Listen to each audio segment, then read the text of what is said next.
ให้สุพรรณวงศ์กับพวกไกรสอนไปพบกันกับสุพรรณวงศ์กับส่วนภูมิมาอยู่ฝรั่งเศสแมนออร์แกไนซ์ปักออร์แกไนเซปักคนฝรั่งเบิดเลยเห็นบ่ล่ะส่วนว่าจังตกลุตกแห้วเขานั่นน่ะตกลุมพางเขานั่นน่ะนี่เป็นแผนการและพวกเจ้าอยากมิดกับมิดพวกเจ้าอยากปิดปากกับปิดเจ้าหน่อยเขาก็ตายจากโลกนี้ไปแหละปิดปากกับปิดแต่คอยบ่ปิดได้คอยสิว่าความจริงก็บ่ปิดได้คอยเห็นคอยหูคอยสิว่าออกมาเจ้าสิมักฝรั่งเจ้าก็มักแต่คอยบ่มักคอยเลือกว่าบ่มักนะเดี๋ยวนี้นะการเมืองฝรั่งแบบนี้นะคู่มือนี่แฮงบ่มักในเมืองฝรั่งเถียงกันจนที่ตายแล้วในสถานีหั่นน่ะลากโทษหนักกันเมืองมาเถียงกันอยู่หั่นน่ะเถียงกันให้คนทั้งโลกเบิ่งนักการเมืองฝรั่งเศสมาเถียงให้คนทั้งโลกเบิ่งทุกฝ่ายก็บ่มักอเมริกาอย่าถามเบิ่งเวเนซุเอลานี่นะเขาจับบักมาดูโรไปนี่ใครได้ประโยชน์ไปถามคนนั่นเวเนซุเอลาเบิ่งดูคนเวเนซุเอลาคอยบ่สนบักมาดูโรอยู่นี่ให้จีนมาเอาน้ำมันให้โซเวียตมาเอาน้ำมันแล้วเอาคอมมิวนิสต์มาข่มเหงคนเวเนซุเอลาเขาคันอเมริกามานี่อเมริกาสิมาเหยียบปากคนเวเนซุเอลาไว้ว่าบ่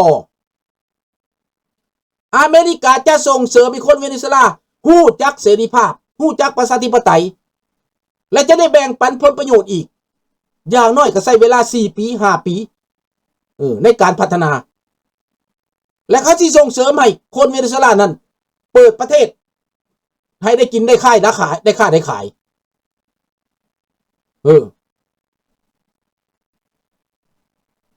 นี่นั่นน่ะเจ้าเบิ่งมึงดูถามว่าอันใดสิดีเป็นหยังคันว่ามันบ่ดีเป็นหยังคนเวเนซุเอลาเขาเต้นระบบเต้นแห้งเต้นกาเขาม่วนเขาซื่นล่ะเฮาก็ต้องรู้สึกแทนเขาแม่แต่ยังว่าถ้าข่อยเปรียบเทียบใส่ข่อยถ้าเขาจับบักทองรุ่นจับบักสอนไส้ไปข่อยนี่แหละสิเป็นผู้ตบมือก่อนหมู่ข่อยนี่แหละสิเป็นผู้ร้องรำทำเพลงก่อนหมู่อันนั้นคือกันบักมาดูโรคนข่มเหงเขามาตั้งแต่บักชาเวสฮอดบักมาดูโรเงินเอาไปโฮมให้ผู้เดียวเมียมันสนุกครอบครัวมันสนุกญาติพี่น้องมันสนุกทหารสนุกกินอิ่มกินพี่อ้วนคือหมูนี่แต่ประชาชนหาข้าวสิกอกหม้อก็บ่มีมันยังสิไปหักษาไว้อยู่วะยังไปเดือดเป็นห้อนอยู่วะแล้วฝรั่งจังเป็นยังจะไปเดือดเป็นห้อนแท้เรื่องนี้นะมันเห็นกันอยู่บ่นี่พี่น้องแต่ก่อนข้าพเจ้าก็ยังบ่เข้าใจได้มาตอนนี้ข้าพเจ้าเห็นฝรั่งนี่เป็นเดือดเป็นห้อนกว่าทุกประเทศในโลกนี้มันจะเว้ากันบ่จบนี่นะและคนลาวอยู่เมืองฝรั่งกันยังคิดว่าฝรั่งเว้าถูกอยู่วะในโลกนี่นะผู้ปราบเผด็จการปราบนั่นเขาไปเอาถูกบ่ถูกเจ้าเบิ่งว่ามันออกไปก่อนว่ามันสิเกิดหยังขึ้นต่อไปถามว่าอเมริกาสิไปขุดน้ำมันอยู่หั่นมันสิดีหรือมันสิร้ายเจ้าก็เบิ่งต่อไปและเจ้าต้องการให้จีนมาเอาไปจีนมาเอาน้ำมันอยู่หั่นประชาชนได้หยัง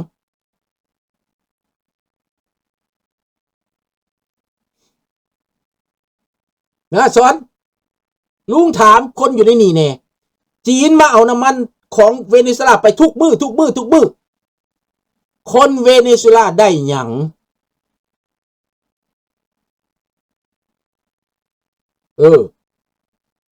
รัสเซียมาเอาน้ำมันเอาปืนเอาอาวุธมาให้คนยูเครนคนเวเนซุเอลาเป็นหนี้ถามว่ายูเครนที่อยู่น้ำรัสเซียมาเป็นเท่าไรปีเกิดมาด้วยกันอยู่นำกันเป็นยังเขาจังแยกกันเป็นยังเขาจังบ่อยากอยู่เป็นยังเขาจังอยากหนีไปถามมึงไปถามคนยูเครนเขาอยากอยู่น้ำมันเขาอยากอยู่น้ำรัสเซียบอกบายลิดนี่เขาอยากอยู่น้ำรัสเซียบ่แล้วเป็นยังลาวจะไปหมักรัสเซียล่ะก็เพราะว่ารัสเซียเอามันมาอยู่ในอำนาจนี่อันนี้พี่น้องเดี๋ยวนี้กำลังโฆษณานักฝรั่งเศสกำลังออกโฆษณานักต่อต้านอเมริกาสมัยเขาอยู่เมืองลาวฝรั่งเศสก็ต่อต้านอเมริกาพี่น้อง นั่นแหละประชาชนอดอยากบ่สนเหตุผลมันอยู่บนนี้อย่าลุงโพเอ้ยคันสิเว้าแบบการเมืองแบบเก่าๆแบบเจ้านายเก่าๆก็สิแม่นนิยมฝรั่งหั่นแหล้วเสือฝรั่งหั่นแหละฝรั่งตัวยังกระเสือเบิดแหละแต่ทุกมื้อนี่ตัวลูกหลานบ่ได้ดอกฝรั่งตัวบ่ได้ดอกข่อยก็เว้าภาษาฝรั่งเป็นอยู่ข่อยก็เข้าใจภาษาฝรั่งอยู่ไดตัวข่อยบ่ได้ดอกเจ้าสิมาแอกทางจะสิให้ฟังก็ได้นี่ฝรั่งมันเว้ากันได้ข่อยเปิดให้ฟังก็ได้มันเป็นตาอายได้ฝรั่งรุมกันฝรั่งเถียงกันน่ะนักการเมืองฝรั่ง4คนนะเถียงกันน่ะเฮาจังเห็นท่าแท้ของเขาเด้เปิดเผยคักๆเลยแม่นเขาอิจฉาอเมริกาเฮ็ดหยังบ่ได้กองทัพก็บ่สู้อเมริกาเศรษฐกิจก็บ่สู้อเมริกาการเมืองก็บ่สู้อเมริกาการทหารก็บ่สู้อเมริกาและสิเอาหยังมาสู้เบิดทางบ่ว่าสิไปยุให้อันเดนมาร์กตีกับอเมริกาสิยุให้มันเดนมาร์กตีกับอเมริกาเดี๋ยวนี้น่ะ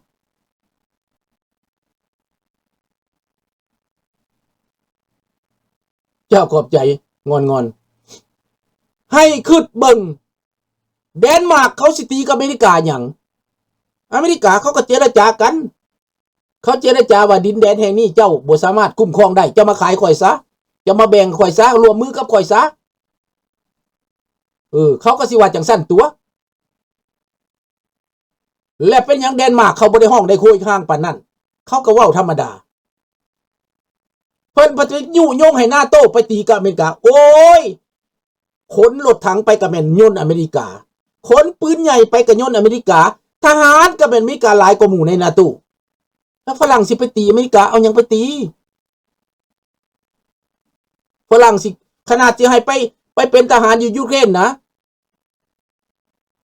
สิเอาไปยูเครนไปตีสอยยูเครนก็ยังว่าโอ้ยบ่ได้บ่ตายบ่ยอมเด้เห็นบ่ล่ะคนอเมริกาเห็นเขาว่าจังซั่นน่ะผู้สู้อยู่ในแนวหน้ามีอเมริกาหลายคือกันเด้อาสาสมัครบักหลายๆคนอเมริกาน่ะสู้สอยยูเครนแม่นบักหลายๆเด้อนี่ดังนั้นเฮาบ่ได้มาพร้อมอเมริกาพี่น้องเฮามาแยกให้เห็นว่าโลกนี้มันเป็นหยังมาแยกให้เห็นว่าฝรั่งคิดหยังอยู่เดี๋ยวนี้อันที่ข้าพเจ้าเว้านี่บ่แม่นมาเถียงลุงโพได้แม่นมาอธิบายลุงโพเขียนขึ้นมาให้ข้าพเจ้าได้มีคำตอบว่าฝรั่งนี่นะมันคิดหยังอยู่เดี๋ยวนี้นะต้นปัญหามันมาแต่ใส่เซ็นสัญญาปารีสบ่เซ็นสัญญา1973บ่ก็แม่นมาจากหัวคิดปารีสมาจากหัวคิดสุวรรณภูมิที่เฮียนมาจากปารีสที่เอารูปมาไว้ปารีสสุวรรณภูมิเป็นไผเมียฝรั่งเมียเราฝรั่งได้ลูกเราก็สอดฝรั่งเราก็เอาลูกเราไปไว้ฝรั่งเราบ่ได้เอาลูกเรามาไว้อเมริกาได้สุวรรณภูมิบ่ได้เอาลูกมาไว้อเมริกาเด้อเอาลูกไปไว้ฝรั่งนี่เรื่องของมันน่ะการเมืองฝรั่งเก่าๆน่ะข้าพเจ้าบ่เอาแล้วบ่เอาแล้วเป็นข่อยขาญาเป็นมาวัดดีกว่าเด้อไปอเมริกาสิลูกสิจมกันยังว่าดีกว่าอย่าไปเบิ่งโลดผู้ใดมาอยู่อเมริกานี่เป็นโซเฟอร์รถก็ยังเงินเดือนเป็นแสนแล้วแม่นบ่ล่ะอามิโกโซเฟอร์รถทรัคก็ซื้อเงินเดือนเป็นแสนแล้วสิง้อไผนี่มันอยู่บ่นี่ไดและเขามาเอาน้ำมันเวเนซุเอลาฝรั่งบ่เห็นห้องไวๆบ่เห็นต่อต้านเหมือนดังต่อต้านอเมริกาบ่อนนี่แหละบ่อนเฮาตั้งคำถามนั่นน่ะกฎหมายสากลกฎหมายโลกlaw right สิทธิ์มีสิทธิ์บ่มีสิทธิ์เถียงกันอยู่หั่นเบิดมือบ่เว้นบัดรัสเซียมาเอาดิซะคือบ่เว้าพอความบ่จับเพื่อรัสเซียจับไปแล้วผัดปล่อยตัวเองบ่มีความสามารถย่านผิดกับรัสเซียย่านรัสเซียยิงจรวดมาใส่ย่านตายว่าซั่นด่ามักรงว่ามักรงนี่สิเอาสักเซึกเข้าบ้านว่าซั่นบาดนี้เพิ่นว่าแม่นความมักรงบาดนี้บัด 2-3 มื้อนี่มักรงรวมไผพ้นได้รวมตัวเป็นพลังกันได้อยู่ฝรั่งเศสเช่นอันนั้นแหละเพิ่นว่าแม่นความมักรงเพิ่นว่าบาดนี้โยจะสิเอาความใดนำพวกนี้น่ะ แต่ว่าบ่หยุดบ่ยั้งเด้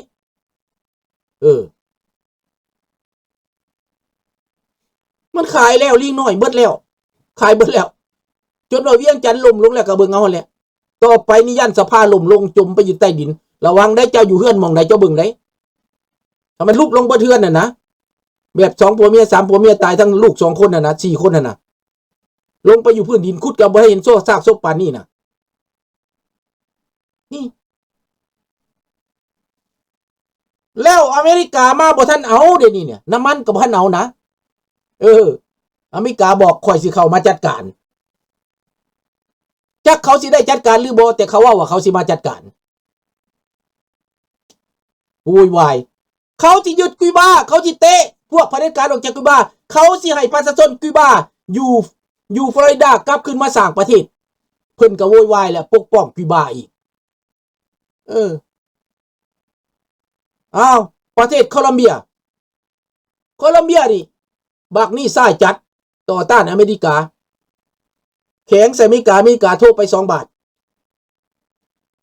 ขอนัดพบแล้วบาดนี้ขอมาอเมริกาแล้วสิมาแก้ไขกับอเมริกาแล้ว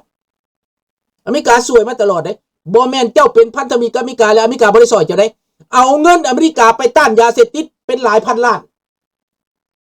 ประเทศโคลอมเบียเอาเงินอเมริกาได้ไปช่วยกองทหารต้านยาเสพติดไปต้านคอมมิวนิสต์ต้านพวกกันคอมมิวนิสต์ซาดานิสต้านพวกคอมมิวนิสต์มีหยังที่จับอีในอันอิงกริดเบตังกูไปเข้าคุกกันน่ะจับผู้แทนฝรั่งเศสไปขังไว้อยู่ในป่าหลายปีได้พี่น้องอิงกริดเบตังกูอเมริกาซอยหลายอย่างซอยรัฐบาลโคลอมเบียนี่นะให้เงินมามหาศาลได้แล้วเจ้าสิมาต้านอเมริกาเจ้าสิมาหันหลังให้เขา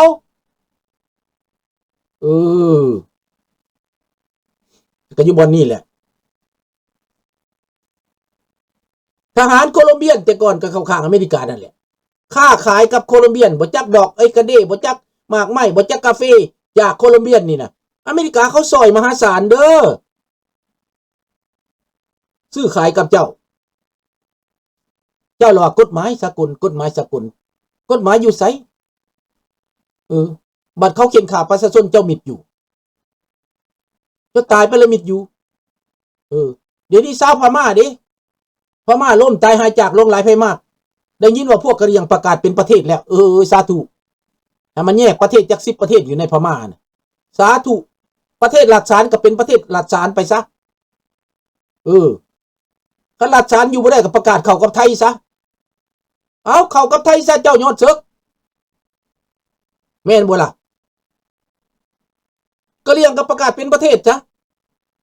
ได้ยินว่าเขาเจ้าประกาศเป็นประเทศได้ข้าพเจ้าได้ยินมา 2-3 วันนี่แต่บ่ทันได้ไปเบิ่งได้ยินอยู่ไหน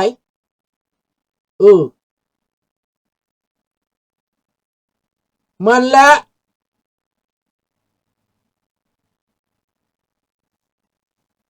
เขาฮู้เบิดหนาเจ้าสิว่าจังได๋เจ้าเอาเงินไปแล้วแทนที่เจ้าสิไปปราบยาเสพติดแบบลาวแดงนี่นะลาวแดงเอาเงินจากอเมริกาไปปี1หลายล้านบักสุบันสลิธิราชจนตายไปเอาเงินไปปี1 2-3 ล้านเอาเงินไปให้รัฐบาลลาวปี1 2-3 ล้านเอาเงินไปปราบยาเสพติดแห่งหลายขึ้นแห่งเป็นเจ้าพ่อยาเสพติดบาดนี้เงินเอาไปละล่าได้อเมริกาเอาให้เงินกู้ระเบิดเงินปราบยาเสพติดเงินช่วยเหลือคนยากจนเงินช่วยเหลือนักเรียนอึดข้าวอยากปลาอเมริกาเอาให้ล่วงหลายไปมากพี่น้อง